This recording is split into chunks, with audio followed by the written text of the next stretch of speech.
The Chicago Bears face a big test on Sunday against the Cleveland Browns, a team that, despite all injuries, have kept finding a way to succeed. We're going to talk about some of the most important matchups and players that need to stand their ground against the Cleveland Browns and dive into the mailbag. All that and more right after this. You are now tuned in to Chicago Bears Central, your number one place for all Chicago Bears news and content. What's going on, Bears fans? Welcome to another episode of Chicago Bears Central, your number one spot for everything Chicago Bears related. I'm the host here, Hayes, but more importantly, you guys can follow the channel at Chi Bears Central on every single social media platform we happen to be on. Make sure you definitely go and check us out on TikTok as well, trying to grow that so we can start live streaming there as well. So make sure you guys go and support us there. But with that said, man, let's go ahead and get into the content for today. So before we get into the mailbag, because it is Friday, it is my mailbag day. The Cognac Boys will hold it down tomorrow on the mailbag.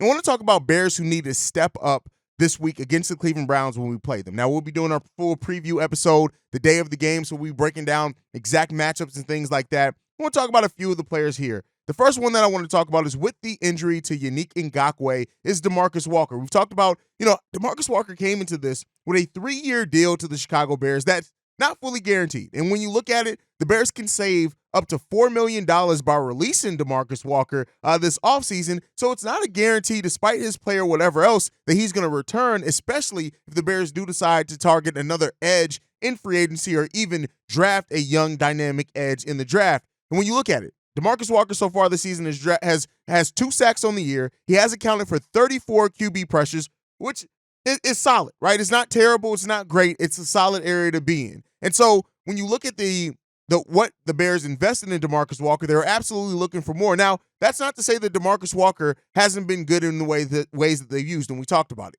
Matt Eberflus has gotten really dynamic in how he's used DeMarcus Walker since the Montez Sweat acquisition, both using him inside and out. But now when it comes down to it, he's going to be probably used exclusively on the outside, on the opposite side of Montez Sweat. That means that he theoretically should be able to benefit from the gravity that Montez Sweat and the pressure that he creates and the double teams that he's going to naturally draw. And so, listen, DeMarcus Walker has strung together some really good games. When you look at it, between the Vikings, he played extremely well in that game as well. He got five pressures last week as well.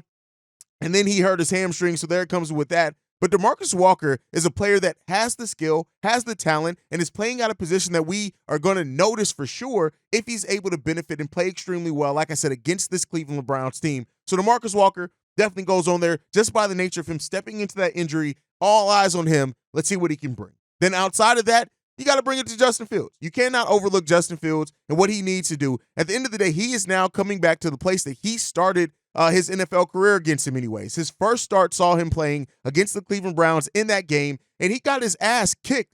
Let's just be sure that he was sacked 9 times in that game. And so Justin Fields coming into this game, while it's not the same team that they played in 2021 or anything like that, Justin Fields is all eyes are on Justin at all times. And if Justin can't perform well enough in this game to keep the offense afloat, and that's just at a bare minimum, right? You want to be able to manage this offense, but you want Justin to be able to do more. And him finding his foot by running or passing, he got destroyed the first time against the Browns either way. So this is a game where Justin Fields has to come in and let the game come to him, but perform well in that game. And if he can't do it, it's going to be very noticeable. So Justin Fields is going to have a lot of eyes to see how he performs in this game. The storyline is, of course, going to create that anyway.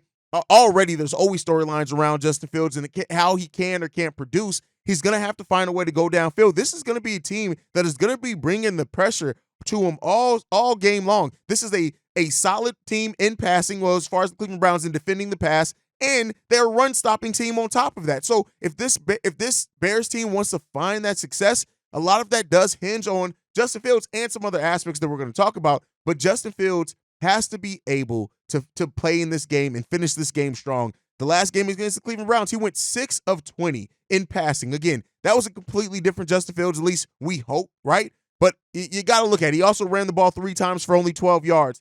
Justin Fields, you expect to be able to perform better than that, and we're going to be watching Justin to see how he does in this game. Next up, Darnell Wright against Myles Garrett. This is a huge matchup. In that same game that we talked about, Justin Fields being sacked 9 times, guess what? Myles Garrett accounted for 4.5 of those sacks. So when it comes down to it, Darnell Wright is facing off against one of the biggest tests. Now, he's had tests test all season long. Max Crosby, others, we know what Darnell Wright has been through. But him coming into a matchup against a player that theoretically could win Defensive Player of the Year easily this season, Darnell Wright it's gonna be a lot of eyes to see how much he can protect his quarterback and how he can perform against one of the better defensive linemen in the game of football. You can't overtake that. So Garrett is a test for anybody, and much less a rookie who, has gone through the trials and fires of the season already, but still has a lot of room for growth to do. And this is another big test as we head towards the end of the season. And then lastly, the last thing that I want to talk about is Luke Getsy. The pass defense from the Cleveland Browns is number 1 in the NFL, period. They only allow 160 yards per game. So when we talked about Darnell Wright, when we talked about Justin Fields, it also comes to Luke Getsy and how he plays how he calls this game. The Cleveland Browns also are a top 12 run defense in this league. So this is not going to be an easy task for Luke Getsy to just rely on his run game if the passing game isn't going. No, we're going to need this to go to operate, and it's going to be huge. And if they can't do it, listen here, it's going to be major, and it's going to be evident. If this is a game where the defense has to keep us afloat, I'm not saying with the way the defense is played, I trust that they're going to be able to do it. But if we can get our offense to look formidable as well and to play well, and that comes to Luke Getsy, the offensive line, the players, DJ Moore has already said that he will be playing he is expected to play on Sunday despite what's going on with his ankle. We need this offense to be operating on all cylinders. And the last three Chicago Bears players and coach that I named, they're all going to be big parts of that if we can get this win in Cleveland. But let me know what you guys think down below. But with that said, enough of me yapping. It's Friday, so it's Mailbag Day, so that means it's your show mainly today. We got 6 voicemails we need to get into. This first one, this one's from Brandon. Fellas, what's good, man? Brandon from Minnesota, man, born and raised in the Chi. I'm just watching y'all post game, you know what I'm saying, about how we just beat up on the Detroit Lions, bro. This message is actually for C-Dub, and I know none of y'all gonna like this. Hey, nephew, Kev, Steve-O. I love the show all the time, but I agree with C-Dub 100, bro. We gonna get mad because Luke Getsy coming back. Not only is Matt Eberflus staying, but Luke Getsy coming back, bro. The crazy part is that when they were first introduced, Eberflus and Getsy, or Eberflus especially as the head coach, and then he introduced his staff or whatever the case may be, this was a rebuild, bro. This was a rebuild in which, if I'm not mistaken, they were saying was going to take a couple of years, 2 to 3 or something like that, if I'm not mistaken. I don't know. I'm not going to even hold you. But the thing is, bro, this is a rebuild that with this hits principle, especially that's why they emphasize that hits principle so much, is the fact that they were willing to go through a couple of years of growing pain. And that's what I think that this is what this is right now, man. With Luke Getsy, we talk about, you know what I'm saying, how he has some good moments and things like that, and if he's not consistent, but this is his learning curve. Same with Luke, with Eberflus, right? He was a head coach. He was not a good showing of a head coach. At the same time, he started calling a defense and became a damn good defensive head coach. You know what I'm saying? So here we go now with the pieces are actually in place as far as the hits principle is concerned. We got 2 years of both of them where we exceeded the first year of wins, first year being 3. We now have 5. Who knows what we're going to do as far as if we win out or anything like that. But, bro, this would be considered to Ryan Poles and to Warren, our CEO or GM or whatever the hell he is the fact that this progress. So, granted, Luke Getsy hasn't been the best. There has been progress. So, this is a learning curve. So, I agree with C-Dub, man. I honestly believe that these guys are here on everything. The only thing that gets me, and the only thing that I am hoping that don't happen, is that the decision at the quarterback position. Because I've heard a couple of you guys, I think it was Kev, who said that, no, it was Steve-O, who said that the scheme. Luke Getsy coming back. And I know so everything that you mentioned was all on Matt Eberflus, right? Hits principle. That's Eberflus, and that's a Getsy thing. And here's the thing is that, yes, this team is playing better. But you cannot, it's not like Luke Getsy is calling amazing games. He's called some solid games. Do not get me wrong in this at all. Luke Getsy has called some absolutely solid games here in the last few weeks. He's had some mistakes in there. It's not a perfect game, right? That's why I said it's a solid game. He's called really good games. But you have to look at it like this. even with this being a rebuild, and people label this and say, well, when we came in here, we knew it was a rebuild that was going to take a couple years. Yeah, but that doesn't mean when you're rebuilding something, that means you're laying a foundation. You don't want to get far into your rebuild and then realize that part of the foundation that you laid is uneven and you have to go back and undo a lot of shit. So while Luke Getsy has called better games and Matt Eberflus we already knew, though, that Matt Eberflus was a solid defensive coordinator. That is why the recent success by the Chicago Bears isn't one that I'm looking at like it absolutely means that both of them are coming back. Now, Matt Eberflus, you could make an argument for that. Luke Getsy, especially if the Bears are doubling down and they do end up keeping Justin Fields, it's clear, regardless of how well he called the game or not, Justin Fields is not the type of quarterback that Luke Getsy knows how to get the most out of. So regardless of that, I don't necessarily see just because we have now, if we win out, let's say we do go to the wild card, let's say somehow we do look solid in the wild card like we almost were about to advance, that may change some things. But I don't even think what we can do down the stretch of this game saves Luke Getsy's job. Matt Eberflus, that's different. The hits principle, that is what we bought into. That is the thing. But changing a coordinator, to me, doesn't signify that it changes the rebuild that you set or the expectations there, because you still want to be building the proper habits. And guess what, though? Even when they said that rebuild, that was a team that didn't have DJ Moore at the wide receiver. That was a team that didn't have Khalil Herbert, Deontay Foreman, and Roschon Johnson. That wasn't a team that's built a solid enough offensive line that has one or two pieces they need on that offensive line plus depth to be a more formidable offensive line. The expectation has changed. We see now what this team could be. And so I think that's what changes a different. And I get the argument that you're making, and it's a valid one, but I don't think it changes as much as what you think just because we came into this knowing it was a rebuild. But hey, you guys can let me know what you think down below. Maybe I'm off my rocker. I tend to do that sometimes. But let's get into this next voicemail. This one's from Derry. I just got a question, man. I'm so sick of this shit, and I'm trying to see if you can maybe give me a little bit brighter perspective on why we have fans like this, because I'm so sick of arguing with these stupid son of bitches. I'm sitting here on my Facebook fan page or whatever, and I'm still seeing dumbasses. They still don't want to give Justin Fields credit. Now, I'm not saying that he's amazing. I'm not saying that he's going to be a Pro Bowler or anything like that. But if you look at his QBR since he got back from his injury, the kid's not doing bad at all. And the times where he didn't do as good, Getsy had terrible play calling games that game. It wasn't like how he just did for Detroit recently. It was the 14 screen pass Getsy. Okay.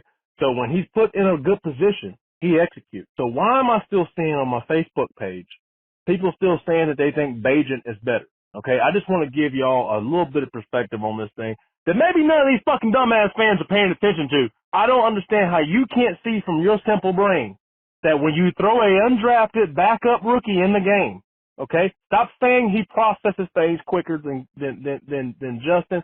I thought that too initially at first. Then I thought about it and my logic kicked in, okay? A backup quarterback is not going to get access to the full playbook, you stupid motherfucker, you. He's only going to give Bagent one read plays that he can easily dissect, basic vanilla stuff. That's what he gets for Bagent, okay? Justin, because he's a full-time starter, he gets the entire playbook, so he has to progress through his read. Bagent, he just gave him one-look plays that he didn't have to overthink. So that's why it looks like he processed things quicker. He was not calling the exact same plays for Justin Fields. Y'all are pissing me off with this. I'm about to stop talking to Bears fans. I swear to God. It's like y'all don't even use your fucking brain. You just sit there, oh, okay, Waddle, whatever you're saying must be right. Oh, okay, Sylvie, whatever you say must be right. Hey, you stupid son of a bitch, how about you look at your eyes, okay? What are your eyes telling you? Use your logic. Justin is balling out. Give him credit. Had Bagent came in and balled out and won some games for us, I would have been all for it. I would have backed him up. I would have went and bought my Bagent jersey and everything, but he's not doing shit. Stop comparing Bagent to Justin Fields. Bagent got a totally different playbook than Justin got. Bagent got a, hey, if it's not over there, throw it away playbook or run playbook. Justin has a 1 progression, 2 progression, 3 progression playbook. Stop comparing the two. Y'all are stupid, bro. Y'all sound fucking stupid. Trying to compare Tyson Bagent to Justin Fields. Good Lord, man. We got such a pessimistic fan base. I can't stand you motherfuckers. I'm about to start rooting for Green Bay or some shit. Anyway, man, take us up, bear down. Why are Chicago Bears fans hesitant to give Justin Fields credit? That is a great question, and it comes down to this. Much like the national media, sometimes Bears fans and fans of teams can be like that in the fact that they don't change their narrative just because they want to be right. And that's what it comes down to, is that that and mixed with the instant gratification, the microwave mindset society that we live in now, is that everybody wants people like the ability to wait on somebody to progress gets shorter and shorter from a fan base. The patience on that gets shorter and shorter every year that goes by, because listen, Bears fans, rightfully so, are thirsty to have a quarterback that they look at and say, no, this is a clear-cut number one, period. And they have the right to do it. We've been quarterback star for a while. But I think when you look at the things that Justin Fields has come up against, there's enough reason there to say, hey, let's see how this is going to develop. That does not eliminate at all that Justin has some shortcomings. He has shortcomings as a quarterback, abso-fucking-lutely. But if you haven't put that quarterback in the right situation to develop out of that, sometimes it just takes time. And yeah, don't get me wrong, it's been struggles there all throughout this, but at some point, you may have to make a decision, because at some point the potential just isn't going to get hit. But I think that as far as seeing what you do on the field, you got to keep in mind, a lot of sports fans as well don't watch games. They look at box scores, and when they don't see a 300-yard passing night and 3 touchdowns from Justin Fields, it goes right back to their predetermined criticisms they already have of the quarterback. At least in my opinion, that's what I've seen. But you guys can let me know what you think down below.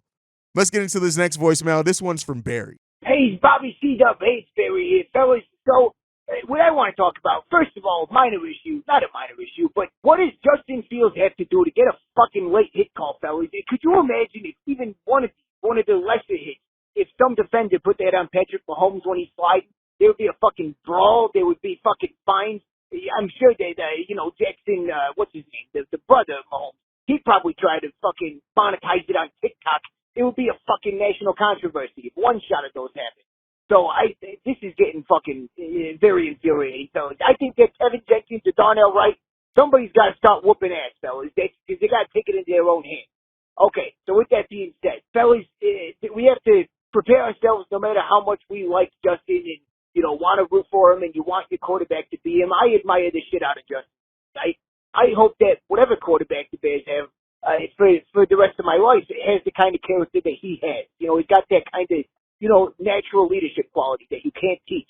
So I'm rooting for him, fellas, but we do have to get comfortable with the idea that Foles will take his quarterback first overall, whether that's Williams and May. I prefer Williams, just, higher upside, but fellas, we just got to prepare for that.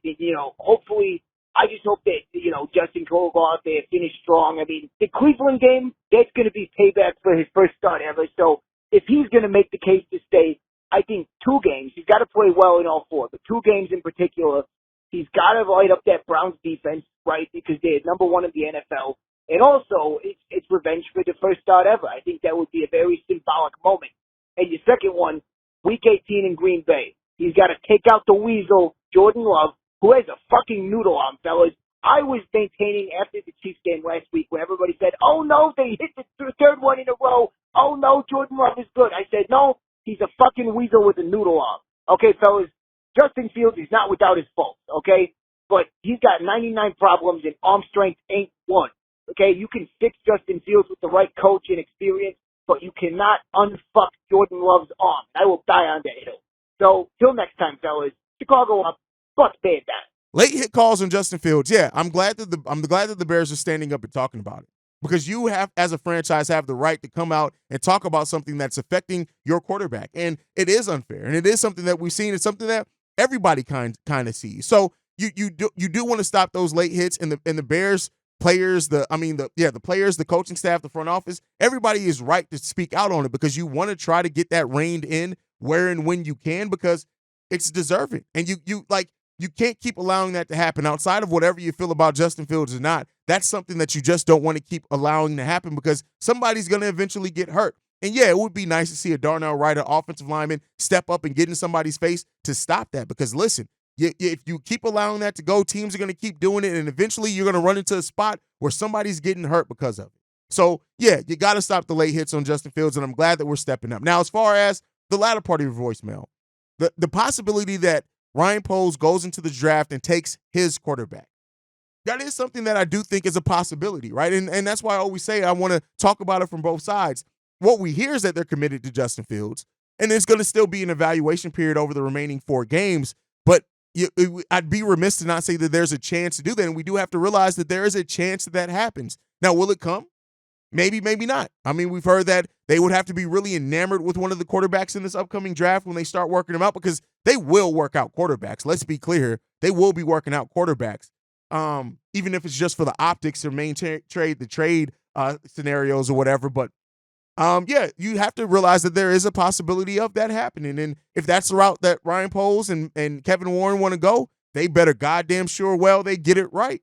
They better get it right, because if you pass up on a generational talent like Marvin Harrison Jr. and in 3 years we're still looking at it and saying, "Hey, yeah, it's cool," right? I think people are gonna be a little bit upset by that. That's my opinion. You guys can let me know what you think down below. All right, let's get into this next voicemail. This one's from J-Rod. Hey, this is just J-Rod, man. My voicemail got cut off, so please use this one, man. This is just J-Rod. No lukewarm taste this week.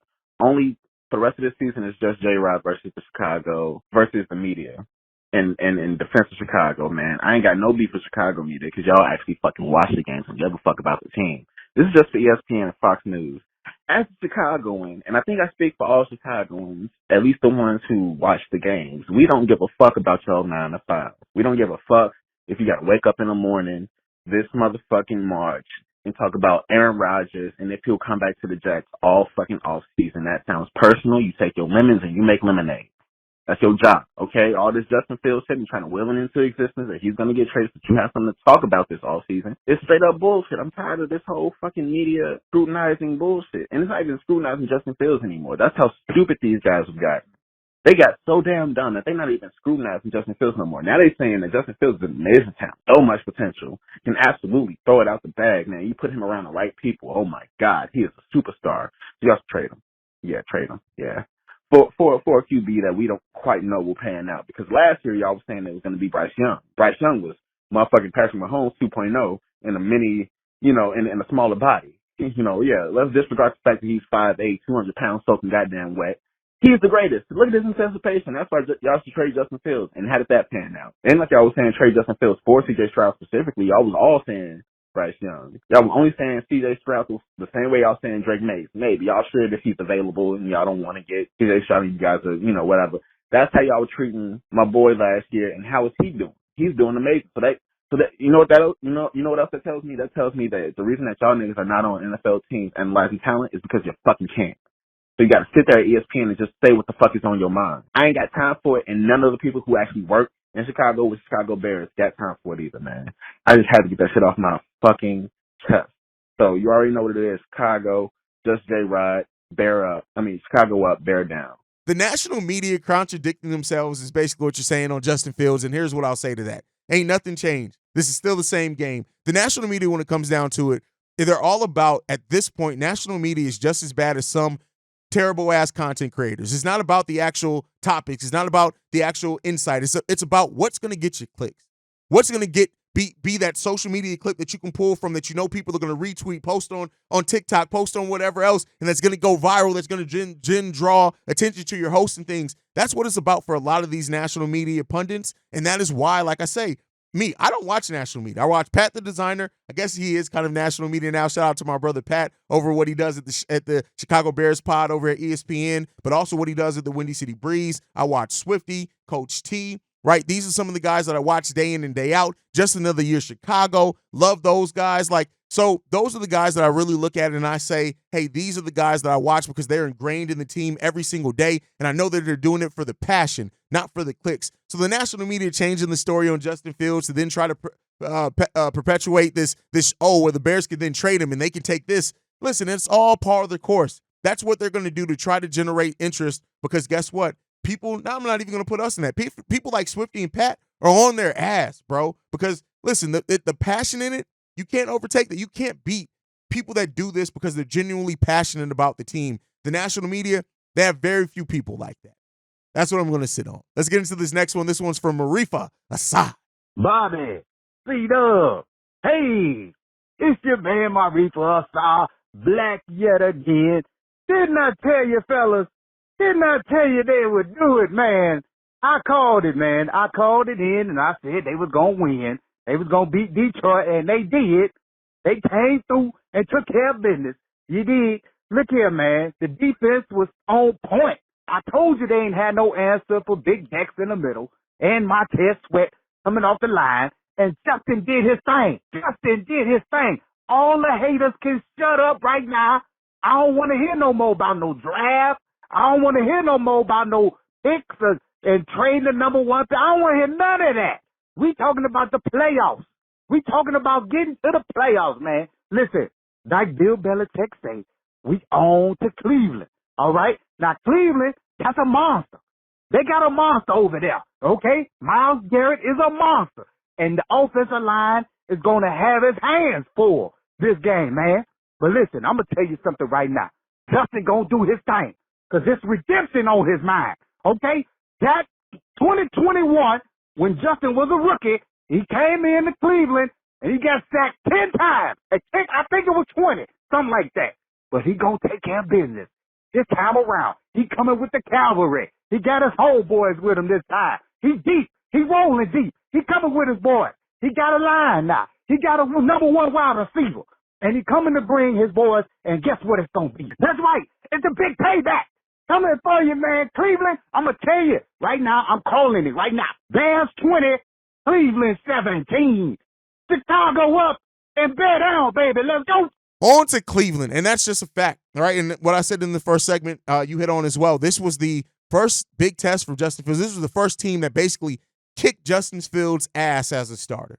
And how he comes out in this game and how we perform as a team, I'm not necessarily saying that Justin Fields has had this circled on his calendar, but best believe Justin Fields as a competitor remembers what happened the last time he faced off against the Cleveland Browns, and he's going to want to try to prove a point. And hopefully he does it through football acumen, right? With it, whether it be his legs and his feet, and he makes big plays. Hopefully that's the case, because if Justin Fields makes mistake like Fields and doesn't protect the ball and has the late turnovers, it's going to be ugly. And so hopefully at the end of the day, that this Bears team, the defense that's been performing extremely well, the team that, like you said, got it done against Detroit, hopefully we see that team, we see that edge, we see that play calling, and this team comes in and takes care of business against the Cleveland Browns. Last voicemail for the day. This one's from my brother K2 Clips. Yo, hey, Bobby, C-Dub, Steve-O, Kev, what's going on, fellas? How y'all doing this morning, man? It's your boy K2. And, man, I'm kind of excited this morning, man, because I've been wanting to call in all week, man, but I saved it for this morning, man, because I just want to let y'all know. Y'all know how critical I was of Justin Fields in the beginning of the season, man, because y'all know I just like to see the young man play well, man. And I tell you what, the last few games within that pocket, he ain't just been good. In my opinion, he's been excellent. He had a couple missed throws, but that really don't matter, man. Some of the greats have missed throws. That happens. But when you play within the pocket the way he's been playing within the pocket and scrambling to throw, that's what you want to see from Justin Fields, man, because if he can master that part of his game, he already can run 60 miles per hour past anybody else, bro. Like, it ain't a question if he can run. He's been playing very excellent within the pocket, man. I love to see it. I like his numbers. Obviously, we still got a problem with the play calling, man, but I got to admit, man, last game was a good game by Luke Getsy, man. Do we still want him in Chicago? I don't think so. But last week was a very good game plan, man. I'm hoping he can put together something like that this week, man. And let's just dominate again, man. And, of course, the defense. Hey, look, man, I hope they get this Jalen Johnson situation situated, man, because I really hate for him to go. And I think everything's kind of leaning towards that, man, because with the future capital that we gonna have in the draft, because I don't think they're gonna keep that number one pick. I think they're gonna trade it like they did the first time around, man, and haul in a whole bunch of more future picks. And it's just a smarter move to do, man. I don't know. We'll see with that, man. But I really just want one last point make about Justin Fields, man. I believe we can make the playoffs this year. If he can continue to play the way that he's playing, I believe we can make the playoffs, man. I think it's possible. I think we're going to dominate Cleveland. I don't think it's going to be close because Joe Flacco not going to beat us. I'm sorry to say maybe that guy, I forgot the guy's name, man, that got hurt. Oh my gosh, I forgot his name, man. But anyways, Joe Flacco ain't beating us. I don't see it happening, man, but we gonna dominate. and I'm here for it, baby. Y'all know what it is. Chicago up, bear down. Coming around on Justin Fields, listen, and this is what I'll say, K2. Every critique that you had about Justin Fields was still valid, right? But the thing that I've always said with this is, as loud as we can be about the criticisms, and this is what I try to do here on this show. This is why I do talk about things from both standpoints. I talk about my opinion, and then I always try to give the counterpoint to my opinion because there's always validity in that, right? Is that I'm glad that people keep an open mind about Justin and then can say, hey, no, he's playing better, right? And you don't have to say, in saying that somebody's playing better, that does not mean you all of a sudden have to say, oh, well, yeah, they're playing better. That means that they're going to win the Super Bowl. They're the best thing ever. No, you can still maintain your criticism and say, hey, he's starting to prove some of my criticisms wrong. Let's see if he can do it consistently. I think that's fair. And I love the fact that you're able to do that and notice like, hey, yeah, I was harsh on Justin and he's starting to play better. Now, we want to see it for a whole season. It's good to see whatever he does over the last 4 games of the season if he continues to prove it. And then if he is still the starting quarterback next season, you want to see him improve. Like, you should want your team to do well, but also be able to criticize and critique what your team isn't doing well in certain aspects of that. And so everybody has that leeway. We all do. And I hope that we can all be fair and objective in our criticisms and in our praise at the same time. That's it. That's it. And that's it for the show today. Make sure you guys are following the show at Shy Bears Central. You can send us any feedback, questions, comments, concerns, ChicagoBearsCentral@gmail.com. Lastly, if you want to leave a text message and our voicemail for the mailbag, the number to do so, 773-242-9336. We are the #1 spot for everything Chicago Bears related, thanks to you guys. And like I like to end every episode on, Chi-Town up, but bear down. Love you guys. Peace, y'all. This has been a presentation of the Break Media.